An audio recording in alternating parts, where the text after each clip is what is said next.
La violència i la impunitat actuals de les forces policials ens recorden lamentablement la impunitat i la violència de les forces policials de la dictadura franquista, tot i que queda molt lluny, i de la transició democràtica.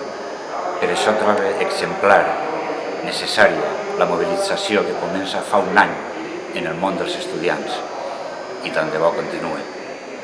Des de l'Assemblea per les Llibertats i contra la Repressió es donarà recolzament a nivell social y polític en cada cas de represión. Si eres represaliado a nivel político o social, tendrás el respaldo y el asesoramiento de los abogados y abogadas de la Asamblea per les Llibertats i contra la Repressió de forma totalmente gratuïta. No tenim res contra la policia. El que sí que tenim és contra determinades actuacions policials. Si eres menor de edad, solo puedes estar detenido en dependencias policiales un máximo de 24 horas. Conoce tus derechos, denuncia todos los abusos policiales, tanto verbales y físicos que sufras, y así como los que seas testigo.